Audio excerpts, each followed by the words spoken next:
Isaiah. Chapter 2. The word that Isaiah the son of Amoz saw concerning Judah and Jerusalem.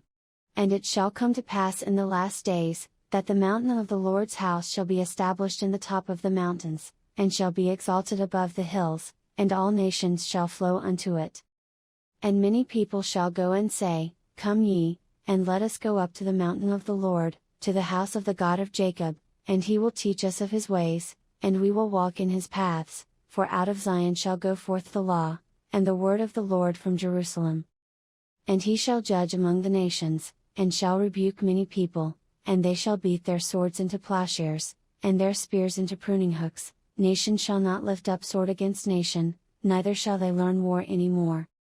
O house of Jacob, come ye, and let us walk in the light of the Lord.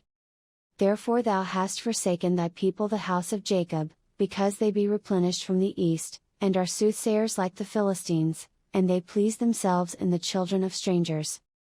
Their land also is full of silver and gold, neither is there any end of their treasures. Their land is also full of horses, neither is there any end of their chariots. Their land also is full of idols, they worship the work of their own hands, that which their own fingers have made. And the mean man boweth down, and the great man humbleth himself, therefore forgive them not. Enter into the rock, and hide thee in the dust, for fear of the Lord, and for the glory of his majesty. The lofty looks of man shall be humbled, and the haughtiness of men shall be bowed down, and the Lord alone shall be exalted in that day. For the day of the Lord of hosts shall be upon every one that is proud and lofty, and upon every one that is lifted up, and he shall be brought low. And upon all the cedars of Lebanon, that are high and lifted up, and upon all the oaks of Bashan. And upon all the high mountains, and upon all the hills that are lifted up. And upon every high tower, and upon every fenced wall. And upon all the ships of Tarshish, and upon all pleasant pictures. And the loftiness of man shall be bowed down, and the haughtiness of men shall be made low, and the Lord alone shall be exalted in that day. And the idols he shall utterly abolish.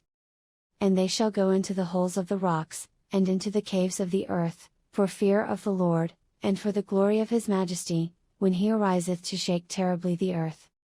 In that day a man shall cast his idols of silver, and his idols of gold, which they made each one for himself to worship, to the moles and to the bats. To go into the clefts of the rocks, and into the tops of the ragged rocks, for fear of the Lord, and for the glory of his majesty, when he ariseth to shake terribly the earth. Cease ye from man, whose breath is in his nostrils, for wherein is he to be accounted of?